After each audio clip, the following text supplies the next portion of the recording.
Terima kasih Anda masih bersama kami dalam Sapa Indonesia Pagi. Saudara, polemik kerusakan lingkungan akibat aktivitas tambang di Raja Ampat terus bergulir. Publik kini menanti langkah selanjutnya dari pemerintah yang dinilai belum menjadi langkah konkret dalam menjawab isu ini.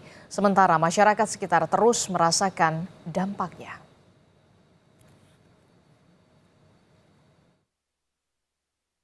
Hutan belantara yang dulu hijau lebat itu seketika gundul. Terbuka menganga di sana-sini. Cakar-cakar besi ekskavator dari luar pulau Raja Ampat datang menggali tanah dan bebatuan. Pantai Raja Ampat yang dulu jernih mulai keruh, mengancam biota laut dan terumbu karang, sumber kehidupan nelayan setempat. Nelayan di Raja Ampat bagian barat, kami menolak eksplorasi tambang di Raja Ampat karena tidak membawa dampak positif dalam bentuk apapun bagi kami. Pasca merebaknya isu pertambangan di Raja Ampat, masyarakat meminta pemerintah mengkaji ulang kebijakan aktivitas pertambangan karena Raja Ampat merupakan daerah wisata. Warga bilang sejak informasi aktivitas tambang menyeruak, wisatawan yang datang mulai berkurang. Karena pemerintah pusat ya mengeluarkan izin dan segala sesuatu IUP yang ada sendiri turun dan meninjau perusahaan yang ada termasuk di GAK, KW, dan di Manuram. Jangan cuma bicara baru tinjau ke lapangan. Apa situasinya dan apa resikonya turun kembali. Yang intinya kan pariwisata. Gaung keresahan masyarakat semakin menggema hingga ke media sosial. Aktivis pemerhati lingkungan turut merespon dengan upayanya masing-masing dan semakin menyita perhatian publik. Bukan hanya soal mementingkan sektor pariwisata dan perekonomian masyarakat, tetapi soal kerusakan lingkungan yang diakibatkan aktivitas tambang itu sendiri. Raja Ampat adalah surga terumbu karang dunia. Undang-Undang Nomor 1 Tahun 2014 tentang pulau-pulau kecil tidak diperkenankan adanya pertambangan di pulau-pulau kecil. Gitu. Jadi ini membuat kekeliruan seakan-akan kalau dia tidak pariwisata boleh. Padahal bukan itu, intinya adalah kegiatan pertambangan mineral dan batu bara tidak boleh dilakukan di pulau-pulau kecil. Dan saat ini kita juga bahkan bisa melihat sedimentasi yang terjadi di sekitar pesisir pulau-pulau yang ditambang di Raja Ampat, terutama di Pulau Gak dan di Pulau KW. Artinya secara kasat mata kita bisa melihat kerusakan lingkungan secara langsung yang terjadi di Raja Ampat. Merespon tudingan merusak ekosistem, PT GAK Nikel mengklaim pihaknya sudah membangun tempat reklamasi khusus.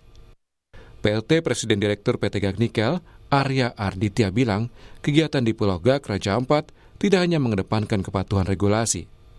PT GAK Nikel juga mengklaim memastikan jejak ekologis tambang diminimalisasi. Direktorat Tindak Pidana Tertentu Barreskrim Polri menyelidiki dugaan tindak pidana dalam aktivitas tambang nikel di Raja Ampat, Papua Barat Daya. Merespon penyelidikan Barreskrim Polri, Menteri Energi dan Sumber Daya Mineral Bahlil Lahadalia ingin persoalan tambang di Raja Ampat diselesaikan secara adat. Bahlil mengklaim pihaknya sudah mengirim tim lapangan untuk mengecek aktivitas tambang di sana. Saya pikir nanti coba kami akan komunikasikan secara baik-baik dengan pihak kepolisian, para penegak hukum, untuk agar bagaimana caranya bisa kita selesaikan secara adat Papua, ya. Karena kemarin kan sudah kita tim sudah turun, sudah mengecek.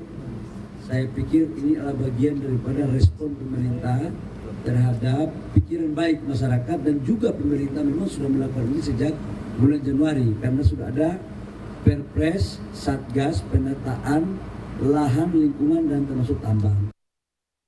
Polisi turut mengawal kebijakan pemerintah terkait perizinan pengawasan aktivitas tambang di Raja Ampat. Kapolda Papua Barat Daya Brigjen Gatot Haribowo bilang, polisi akan melakukan edukasi ke warga setempat, termasuk menyerap aspirasi soal dampak dan hasil penambangan nikel di sana.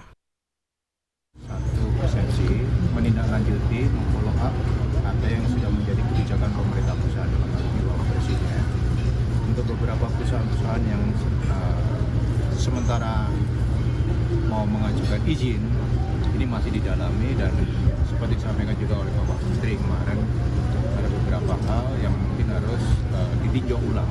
Tentunya melalui Polres setempat, kita juga berharap untuk nanti melakukan edukasi mengadvokasi lah apa yang menjadi kebijakan pusat, dan tentunya aspirasi dari masyarakat lokal juga yang tentunya ini yang mendapatkan dampak positif dari adanya perusahaan tersebut, itu juga akan kita berikan pengertian lah.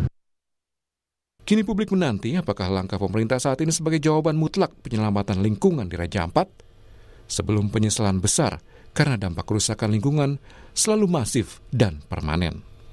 Tim Liputan, Kompas TV.